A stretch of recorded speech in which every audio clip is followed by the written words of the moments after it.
What's up guys, YST here and welcome back to another Raid Shadow Legends video. I hope everyone's having an amazing day.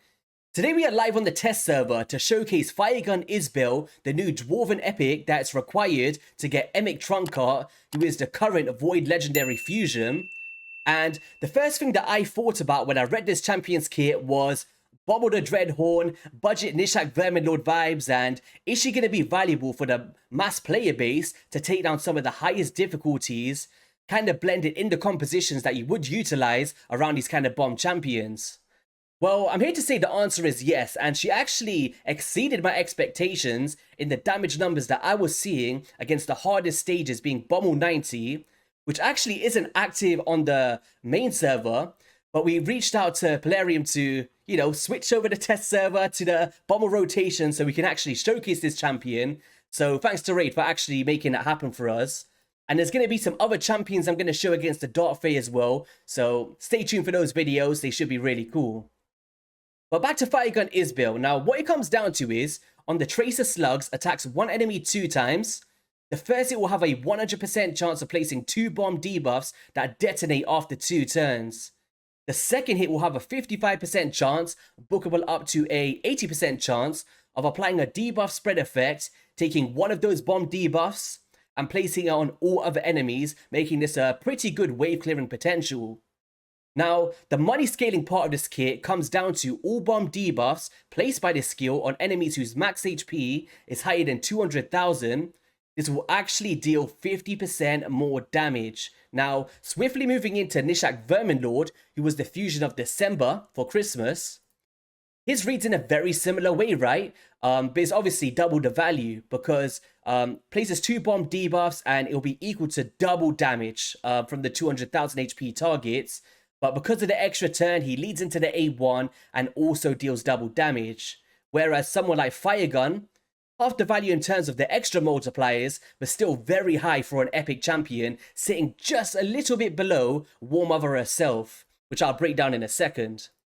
Now, what also makes her unique is she leads in with this weaken, which is going to amplify your bomb damage, and because it does an extra turn when placing it on all enemies, if you've got this speed tuned in the right composition, there's not going to be any dread bombs that's dropped on the floor. Therefore, you will be placing weaken on all enemies because only Bommal will be standing in front of you. So basically, you save your cooldowns, open up with weaken, lead into the bombs, right? Place 2 of your own. And then if you do have some form of ally attack, which I have tried, but I just don't think that is valuable enough for Fyr-Gun Isbeil, it does have a chance of decreasing bomb durations, which you could potentially utilize like Guys to Gleefuls or Soul Drinkers to play a very similar role for you. But also has a 25% chance of placing another bomb debuff, but this one will only scale by 20% more damage, so it's a 30% less value in terms of multipliers for the bombs from the A1 skill. But because it's such a low chance, it's not something that we can bank on, and is it significant enough to really care about? I don't personally think so, but we'll be showcasing a bunch of teams today and speak about some fundamentals you can bring her into. She also has like a revive on death mechanic on her passive, so if you manage to kill enemies on the waves and they die, there's a chance of placing revive on death on herself. Therefore, if somebody kills her, she's able to pick herself back up and get you back into the fight. If you are low on accuracy in some content, she does come with a 40% aura, which is universal. Bringing it into anywhere in the game is going to have tremendous value. Whether that be the faction wars, waves, or dungeons, I'm going to carry that value for you, right? So yeah, phenomenal epic champion. And for anyone that's not actually going for the fusion itself, I do entice you to at least push to get 1, potentially 2, by the way, of this epic. And if you head over to hellhades channel, he had the luxury of sitting there, well, I wouldn't say a luxury, but he sat there for 2 hours, right? Summoning a bunch of shards. I think he said something like, I don't know how many gems he spent to summon a second one to showcase that. So if you want to see 2 in action, I'll link that video in the description below. Now, the ways that you want to be building these bomb champions is you just want to be focusing on attack percent, and it's one of those rare occasions where you want attack percent on your gauntlets. And that is because of the way that bombs scale full of your attack percent stats or your attack stats. So we've got attack percent on the chest plate and the gloves, and also on the boots. We've also implemented cruel gear, which you can get from the clan boss, which gives you 15% attack. We've gone for accuracy on the banner. Of course, we need to reach the thresholds for Bommal 90, which is the hardest difficulty, but we will talk about how to scale this down if you're just progressing in maybe the normal mode, right? Also, attack on the banner, and then we've got on the ring, attack again with attack percent substats. Overall stats, we have gone for a beast mode at 7.4k, and if you have a look here, guys, like, although that I've got an endgame account and probably some better gear than this, I've kind of chose pieces that didn't have any ascensions, as you see here, apart from this one little one here, which was defense, not really gonna help us out here. But apart from that, it's just like 5-star gear, right? We got 5-star chest plate, 5-star boots, a 6-star on the gloves as well, which is perception gear. And yeah, that's pretty much all I was focusing on. And if you do that, because their base stats are so high at 1542, it's gonna scale very well for your champion. But yeah, speed-wise, we've gone for 233, little bit on the high side, because we got the turn meter fill from Runekeeper Dazdurk, as I've taken out Arbiter for you guys today. We could probably sit around 220 or so, if you speed tune it all the way down to a T, but I've just put some speed glyphs on just so she goes above some other champions in my comp. Crit rate and crit damage, I haven't got a single care in the world for, and we're just trying to focus on the accuracy that I need for the floor that we're facing. Mastery wise, we're going to be heading into the offense tree, and it's one of those rare occasions once again where I'm going for the Blade Disciple for attack plus 75. We're going down to War Master just to get a bit extra damage, why not? And then also the support tree for Cycler Magic for elsewhere in the game if you want to cycle your skills more efficiently and get some extra turns. And also we've gone for Laura Steel, trying to add to the extra stats from that Cruel gear.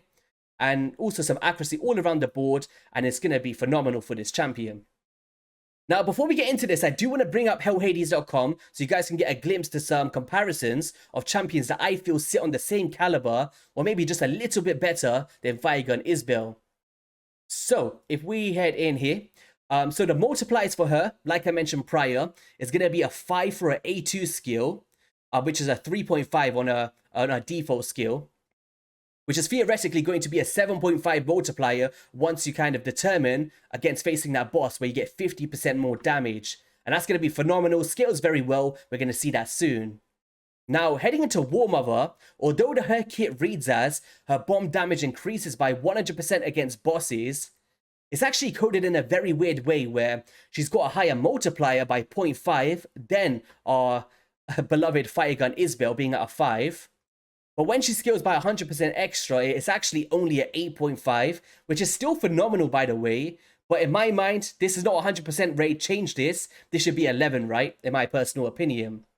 So she's sitting at about a 1 multiplier just above an epic champion, which shows the true value of that epic that also places the weaken, and she's the right affinity being force. Whereas someone like Warmother, you might have to try multiple times to place your bombs, which is fine. We don't lose our Doom Tower keys. But it's just something to note if you're investing in a champion like Warmother, right?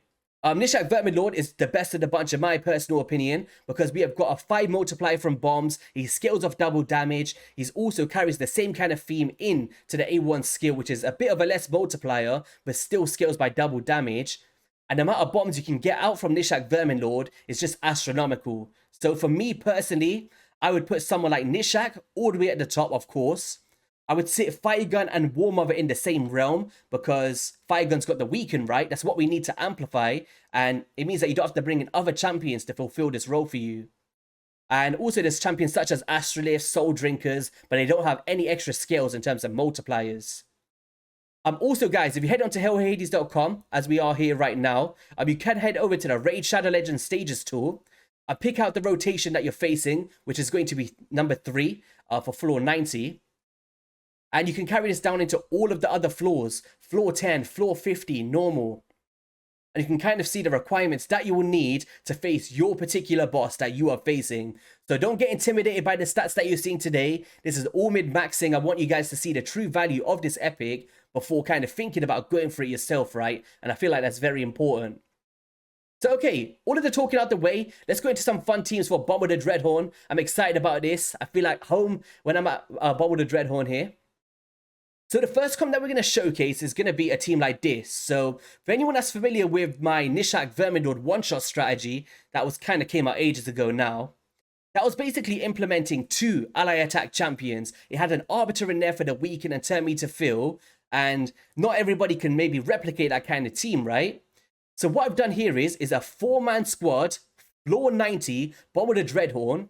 If I had 2 fire guns, I would have showed it, which is why I'm going to kind of test Warmother for the first ever time today to see if we could still get it done without Gnishak for you guys that don't have that. But basically how this is going to work is we've got an attack aura from Gnishak Verminlord being 30%, but also Runekeeper Dazdurk is coming in here with a turn me to fill and an increased attack, basically replicating the role of an Arbiter, which is really cool. But also what's very nice about him is he's got an attack aura by 25% in all battles, so if you don't have a Gnishak, put him in the lead position and he's going to help you scale your attack stats. Of course, we've got Miss Fyr-Gun Isbeil, that's going to be phenomenal as well. And I've also implemented Gnut, who is the recent Fusion champion, who is actually going to change all of your guys' accounts. And if you have a look here, we have got 3 Dwarven champions. So Dwarves are actually coming into effect to take down Bommal here. Geomancer could be a good option as well, but we don't want to proc the Dread Bombs. So let's just go in here. We're going to just open up with here so you guys can see this. So we can go boom. So the weakens will place on all enemies. You can then place a bomb debuff, which can transfer effect with an 80% chance. And this has a lot of wave clearing potential, right? Really good. So we're just going to let them do their turns. Boom. I'm just going to manual this for now. I could just bring in a Baron to just one-shot them, right? But there's the Revive on Death. I do want to showcase a kit whilst we're in this run. So I'm just going to manual this. Fine. There we go. Killing them with bomb damage. And boom. That's what we like to see. So next up here, we're just going to go. There we go. Can we go for another extra turn? We can. There we go. Weaken.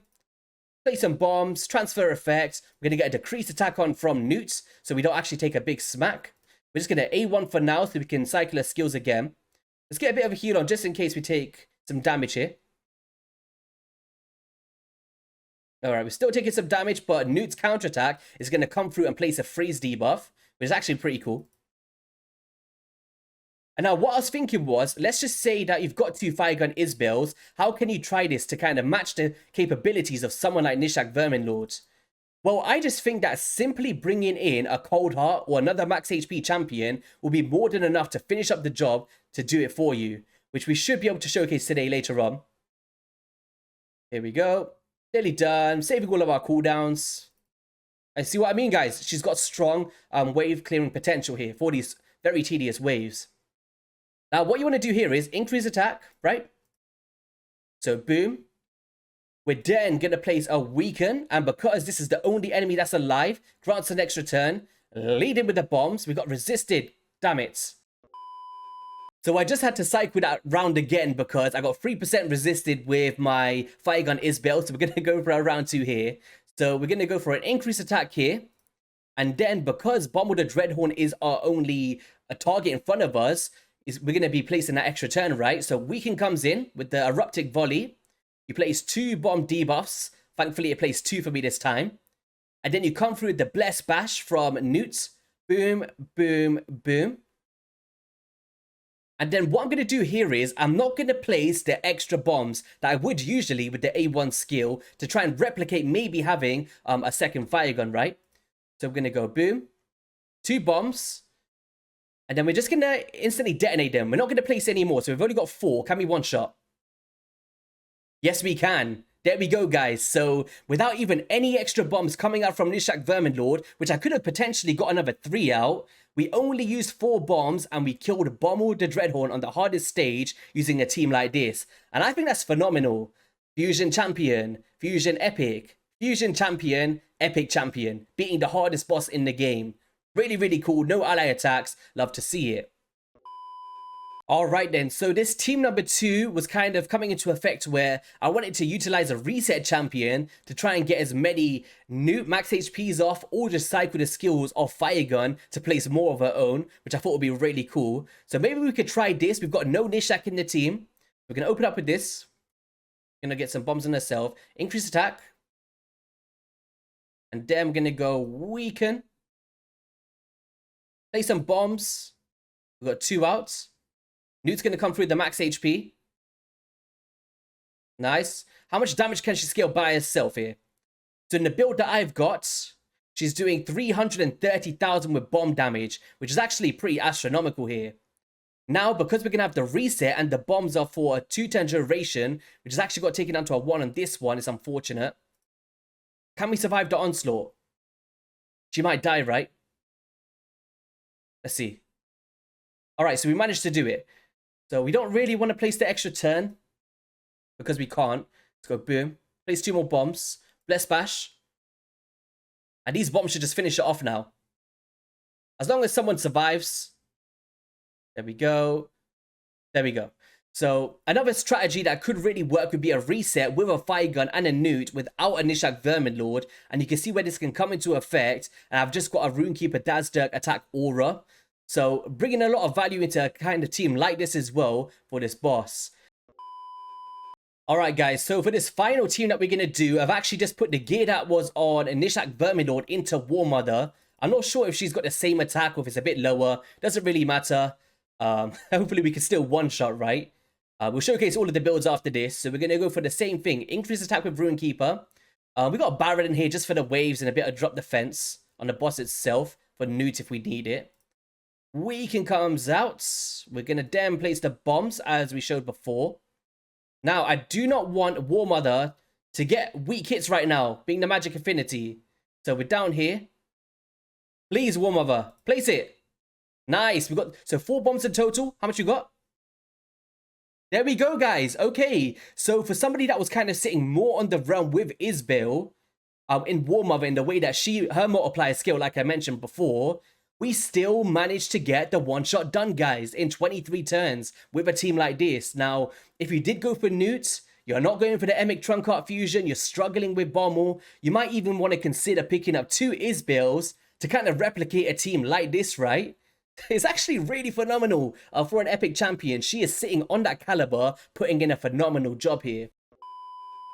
Alright then, so in terms of the stats that I put on my champions today, this was Warmother, so she was sitting at 7.3k. Once again, attack percent everywhere, didn't even have a second cruise set on this one, like we did with Isbeil. But remember of the stages that I'm hitting, and I'm really trying to min-max here. Yeah, basically attack percent, attack percent, attack percent, the right speed thresholds that you need considering the increased turn meter, as you have to sit at 250 speed for this boss. And we're sitting at around, what, 221, and we still cut in and took a turn before the boss itself with only a 25% turn meter boost, not a 30% coming out from Runekeeper Dazdurk. She is fully booked. It's down to your discretion if you really want to do that. I was actually a fan of Warmother, so I invested my books into her. But of course, if you've got Gnishak Verminlord, no reason to use Warmother, right? Masteries went down to Helm Smasher. Could have went War Master. Doesn't really matter. Runekeeper Dazdurk, no masteries. We got some books in there. Not really needed, if I'm honest. If you can time your skills correctly. And you're basically using it for this increased attack and filling of turn meters by 25%. I believe Arbiter, Runekeeper Dazdurk, was it Old Hermit Jorg? Trying to think of some ones at the top of my head. Seeker. I believe that all of these champions can fulfill this role in this slot. But he stands as one of the best because of the attack aura, if you don't have that elsewhere. And he's got a lot of removing of debuffs and heals for the waves themselves. Just went for the speeds that I need. We got 257, so he goes before our bomb champion, and we're good to go. Isbeil, we mentioned before, we showed all of her gear, 7.4k attack. Gnishak Verminlord had the gear that Warmother's wearing pretty much. But even look at this gear, guys. 4.4k attack. I've not even got any pieces on him. It's because their base stats are pretty nice, right? Oh, wow. So Isbeil sits the highest of all of them in terms of base attack. That's pretty interesting. Okay, I didn't know that. But of course, Gnishak's skill is much better with the double damage, right? And I do entice my viewers, if you do use the Gnishak strategy, please use the A1 skill like I didn't do today. I was just basically trying to demonstrate that for players that don't have a Gnishak, that even without those extra bombs, just the 2 of his own, like we demonstrated with Warmother as well, was enough to get the one shot to kind of replicate what you could see with Fyr-Gun if he had 2, which I will once again say, go to hellhades channel to see how that could work as well. Yumiko is a very cool champion to implement into a comp because you got the Hex, you can send them back to the boss with the bombs. A pair of Isbeil is actually really cool to see. and Vogoths, of course, paired with Geomancers. All of these strategies may be viable as long as you got the right fundamentals around the team, and she will just be a nice complement to the comps that you may already have that's successful. So yeah, I guess that's going to be all for today's video, guys. If you did enjoy it, be sure to hit that like and subscribe button. We are well on our road to 30,000 thanks to your guys' support. I appreciate it so much. Let me know what you think about Fyr-Gun Isbeil. Is this somebody that you're going to be considering? Do you feel like she's going to change your Bommal team like we showed today? Or if she's going to be very cool for, I don't know, your Faction Wars team like we're showcasing right now? I just wanted to see how she fitted into this team now. Like, she's going to be a very cool champion, I believe, for anyone that has the luxury of getting her. Actually, I did promise, before we sign off as well, we're going to stretch the video out a little bit longer for anybody that stayed towards the end. There was an Eternal Soulstone there. Shall we eat that? It's on the test server, why not? Some bonus for you guys that stay towards the end. Here we go. And we get a Fyr-Gun Isbeil. Watch, we're going to get a 6-star Fyr-Gun Isbeil, guys. Now, basically, I wanted to... Fyr-Gun? No, Frost. We don't want to see no eyes like some Frostbringers, like we've seen in Raidzilla. So we're taking it down to 6.4. Okay, so we've left out... We took the whole boots off, so we lost 50% attack. Are we still going to be able to one-shot normal on the hardest stage for anybody that's got that kind of gear, right?